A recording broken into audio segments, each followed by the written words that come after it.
Muito obrigado pela apresentação, Sandro. Meu nome, então, é Daniel Girardi. Eu tenho duas funções aqui em Brasília. Atualmente, sou o chefe da Oncologia Clínica do Hospital de Base, que é o maior hospital público aqui do DF, com a maior equipe de oncologia. E tenho também a função de médico oncologista dentro do Hospital Sírio-Libanês. E quando me deram a missão de falar um pouquinho aqui com vocês, eu comecei a pensar um pouco no contraste entre o tratamento do paciente oncológico no sistema privado e no sistema público e resolvi pensar um pouquinho na minha trajetória dentro da oncologia e o que eu poderia trazer de contribuição com vocês, dando um pouquinho da minha visão, tanto atuando como gestor no sistema público quanto médico no sistema privado. Eu comecei a pensar um pouquinho sobre a minha própria história dentro da oncologia. Não é uma história tão longa assim, mas já aconteceram algumas coisas interessantes. Eu entrei na faculdade de medicina da USP em 2004, me formei em 2009. Nessa época, meu pai estava passando por uma situação financeira bastante difícil, não dava para eu entrar na residência direto, eu precisei ir trabalhar, e a minha opção foi trabalhar dentro da atenção primária. Eu passei 2 anos trabalhando como médico de saúde da família na periferia de São Paulo. Após isso, entrei na residência de clínica médica em São Paulo, no Hospital do SUS, o Hospital das Clínicas, e na sequência fiz a residência de oncologia, que são 3 anos. Então, toda a minha trajetória desde a faculdade, os primeiros 2 anos trabalhando e depois os 5 anos de residência de clínica e oncologia foram todos em hospitais públicos. E quando eu terminei a residência de oncologia, eu fui convidado para vir para Brasília para ser médico oncologista no Sírio-Libanês, que na época era só um centro de oncologia.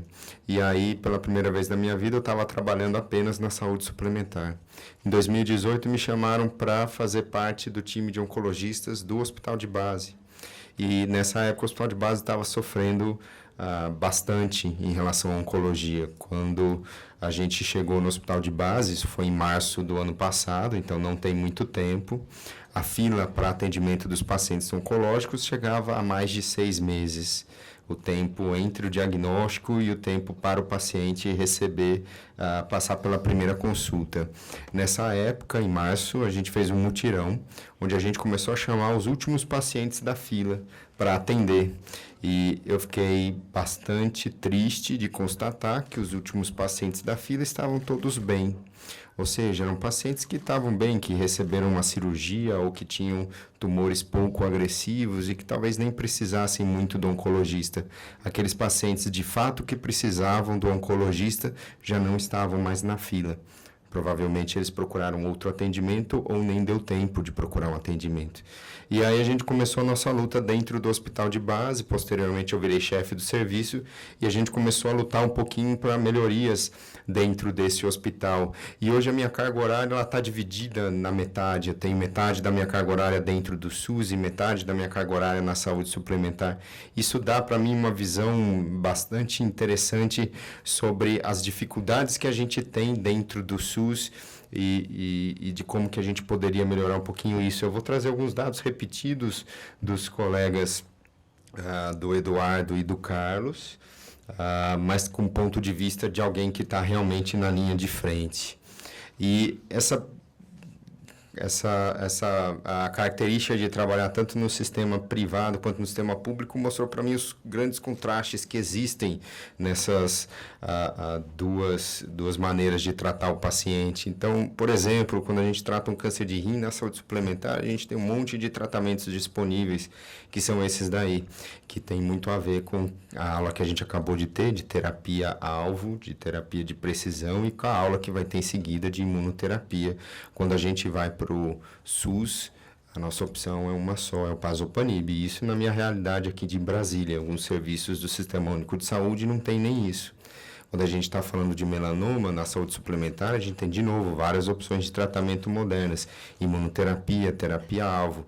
Quando a gente vai para o SUS, a gente só tem uma opção de tratamento, que é a da carbazina. Quando a gente está falando de diagnósticos, e a gente teve uma aula agora falando das limitações do diagnóstico dentro do sistema público, quando a gente está falando de diagnóstico na saúde suplementar, a gente tem várias opções de diagnóstico, tanto exames de imagem, exames de anátomo patológico, testes genéticos, testes moleculares, enfim. Quando a gente vai para o sistema único de saúde, as nossas opções elas são mais limitadas. Em relação ao acesso também acaba sendo mais difícil. Aqui estão os tempos do acesso dentro da saúde suplementar, onde basicamente é o tempo de aprovação do convênio. Então, o acesso ao especialista, o acesso à biópsia, o acesso a exames de imagem, o acesso ao resultado do anátomo patológico, eles dependem basicamente dos tempos de aprovação do convênio, que vão girar em torno de alguns dias. E a primeira consulta do paciente, às vezes, é de imediato. O paciente recebe a biópsia, no mesmo dia ele já está passando na consulta com o oncologista, ou até mesmo antes da biópsia. Dentro do SUS, a realidade é bastante diferente, como vocês já viram nas apresentações anteriores. Então, o tempo para a biópsia ele é demorado, e aqui é uma estimativa que eu fiz, não é baseado em dados oficiais. Dentro da minha realidade hoje, o tempo para a biópsia aqui em Brasília, demorando algo em torno de 40 dias para passar o tempo para a realização de exames de imagem, 3 a 4 semanas. O tempo para que saia o resultado do exame anatomopatológico, mais 30 a 40 dias. E o tempo para a primeira consulta está variando bastante. Já não é mais 6 meses de quando do início do ano passado, mas ainda não está o ideal que eu gostaria, está em torno de 40 dias o tempo para a primeira consulta, na média aqui no Distrito Federal. A gente cumpre a lei dos 60 dias, mas eu concordo com a deputada Carmen, que falou mais cedo. Eu gostaria que a lei dos 60 dias fosse uma lei inútil, que a gente não precisasse dessa lei. A gente precisa dessa lei porque existe uma fila, existe um gargalo, então a lei ela vem para tentar auxiliar de alguma maneira nisso, mas a nossa missão é que esse tempo de 40 dias seja o menor possível. Então, quando a gente olha, parece que o tratamento do câncer no Brasil tem dois mundos bastante distintos. Um mundo abundante, onde eu tenho muitos recursos e muitas opções, e um outro mundo bastante árido, seco, difícil, onde a gente enfrenta inúmeras dificuldades. E esse mundo não é tão distante assim. No meu caso, esse é uma foto do mapa, ele está distante 7 quilômetros, ou pouco mais de 10 minutos de carro, que é o tempo que eu demoro de ir de um local de trabalho para o outro. E por que eu fico muito preocupado com o meu trabalho no SUS? Porque a gente sabe que é aí que estão a maioria dos pacientes. A gente sabe que a grande maior parte dos pacientes vai fazer a quimioterapia no SUS, vai fazer a sua cirurgia oncológica no SUS e vai fazer também a radioterapia no SUS. E quando a gente olha o mapa dos estabelecimentos de saúde, a gente já ouviu aqui do UNACOM e do CACOM, a gente precisaria ter um estabelecimento para tratamento de câncer a cada 500 mil habitantes. A gente consegue ver nesse mapa, o amarelo e o vermelho são os estados que não conseguem atingir isso. E quando a gente olha para a radioterapia, que precisaria de um aparelho para cada 500 mil habitantes, a gente vê também uma situação difícil. Mudou já essa situação, eu vou mostrar mais para frente. E qual que é o impacto disso? Isso já foi dito aqui. Quando todas essas dificuldades no acesso ao diagnóstico, acesso ao especialista, fazem com que a maior parte dos pacientes com câncer recebam o seu diagnóstico em estadios mais finais. A gente já falou aqui do estádio 1, 2, 3, 4. O 4 seria o mais avançado. A maioria dos nossos pacientes no Brasil estão sendo diagnosticados nos estadios 3 e 4, ou seja, nos estadios mais avançados. E como a gente pode ver nesse gráfico aqui do câncer de mama, quanto mais tarde eu faço o diagnóstico na doença, quanto mais adiantado é o diagnóstico do paciente, menor é a sobrevida dele. Ao contrário, quanto mais cedo na evolução da doença eu faço o diagnóstico, melhor esse paciente vai se sair, mais eficaz é o meu tratamento, maior é a sobrevida desse paciente. E quando a gente olha todas essas dificuldades que o paciente enfrenta, desde o seu início dos sintomas, dos diagnósticos, até o momento final, onde ele recebe o tratamento adequado, a gente pensa numa linha de cuidado. E é essa linha de cuidado que eu tento sempre ter em mente para tentar que o paciente chegue e passe por essa linha de cuidado da maneira mais rápida e mais eficiente possível. E essa linha de cuidado vai desde a prevenção, lá na atenção básica, que já foi dito aqui, a detecção precoce com os programas de rastreamento, o acesso rápido aos exames diagnósticos confirmatórios, o acesso ao tratamento em tempo oportuno e, obviamente, o acesso ao tratamento mais adequado para esse paciente. E a gente viu aqui que existem muitos gargalos nessa linha de cuidado, tem muitas coisas que represam os pacientes, que não fluem da maneira que deveria fluir, isso leva a atrasos que é os atrasos que a gente vê, às vezes, de mais de mês para o paciente ter acesso à biópsia, ter acesso ao especialista, ter acesso ao laudo do anatomopatológico e depois acesso ao tratamento. E, obviamente, também, se a gente pensar que essa linha de cuidado tem que ser uma corrente forte, a corrente, para ela funcionar, todos os elos têm que estar bem firmes e fortes. Se eu tenho um elo da corrente fraco, essa corrente não funciona, essa corrente não vai cumprir o seu papel. E hoje a gente tenta corrigir esses elos que são fracos dentro dessa linha de cuidado. Mas o fórum é sobre os avanços do cuidado do paciente oncológico e da oncologia. Então, apesar de todas essas dificuldades que a gente pontua aqui, a gente está melhorando. Quando a gente olha esse gráfico, a gente vê que ao longo dos anos a gente tem aumentado os estabelecimentos de saúde que cuidam dos pacientes com câncer, os CACONs e o NACON, e hoje a gente tem mais de 300 no país. Não é ainda o suficiente, mas certamente quando a gente olha para trás, a gente vê que tem uma evolução e que a gente está crescendo.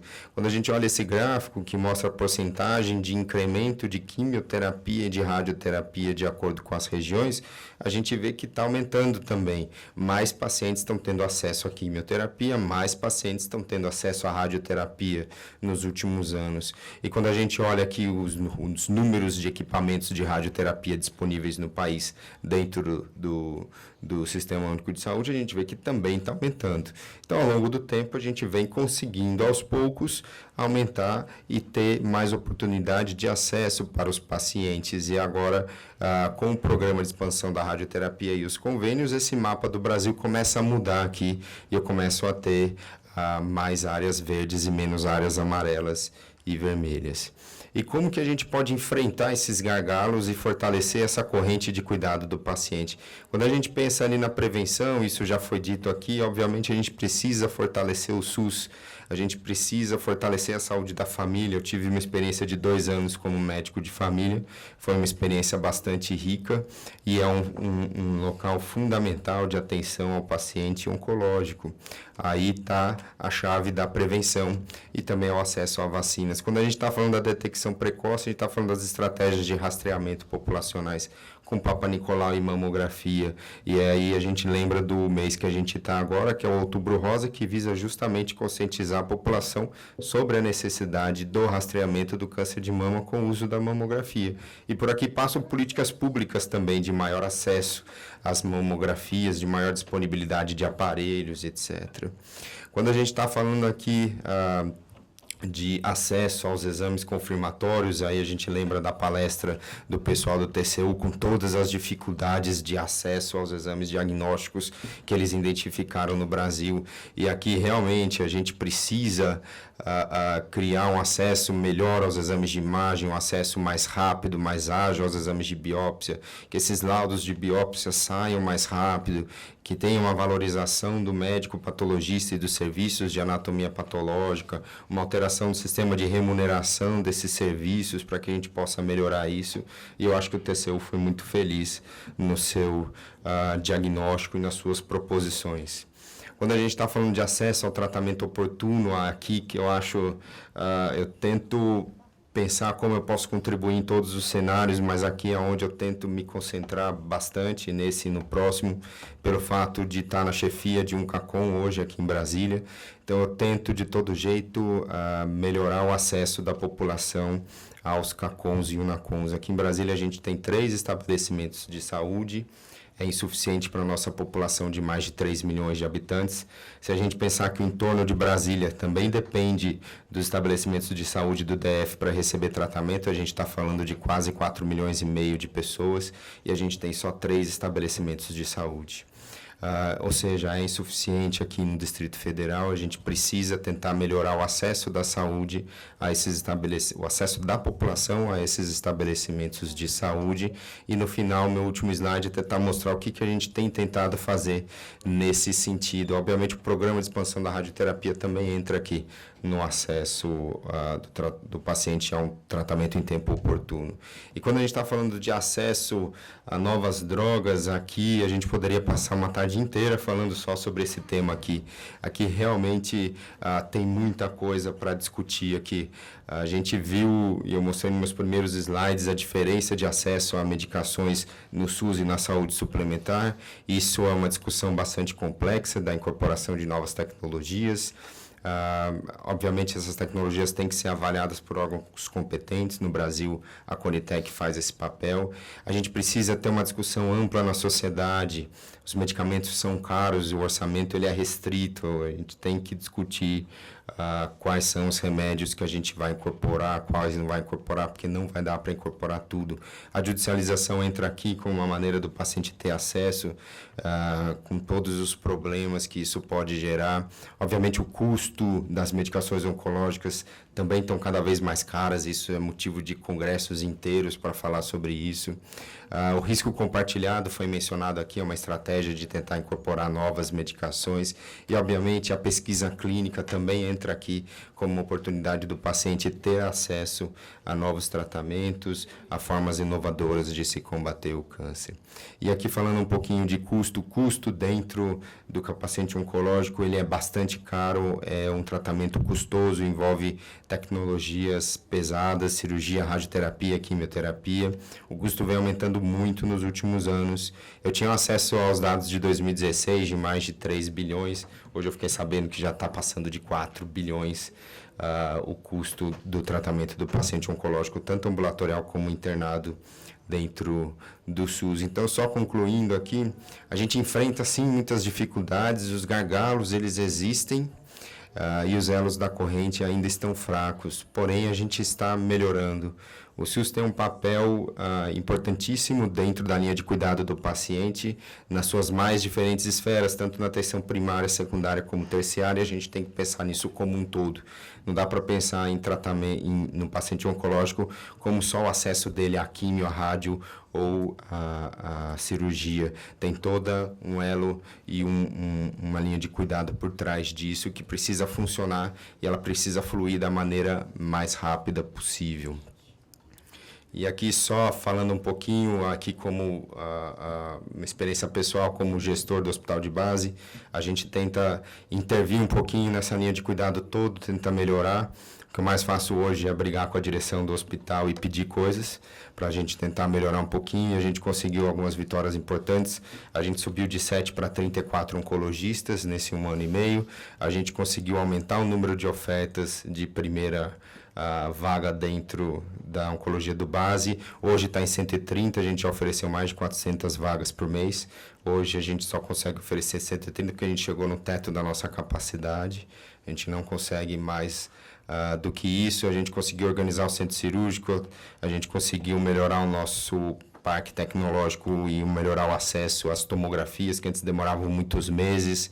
Hoje a gente consegue uma tomografia, dependendo do caso, na mesma semana. Tem tentado fortalecer a anatomia patológica dentro do Distrito Federal, com contratação de novos patologistas e contratação de novos técnicos, e a gente tem discutido também, dentro do hospital de base, a incorporação de novos medicamentos. Isso é feito uma discussão bem ampla no hospital, com diversos profissionais da farmácia, da oncologia, gestores, etc.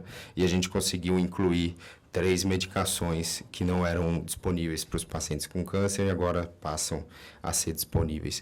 Só para finalizar, acho que é papel de todo mundo, meu papel como gestor, meu papel como médico oncologista, eu atendo toda semana lá no hospital de base também, e os nossos papéis aqui como oncologistas dos mais diversos locais do país e também gestores do Ministério Público, do TCU, do Ministério da Saúde. Nosso papel é enfrentar os gargalos e tentar desvencilhar esses gargalos. Nosso papel é fortalecer a corrente de cuidado do paciente, obviamente para melhorar essa diferença entre os dois mundos, está na mão de todos nós aqui. Obrigado.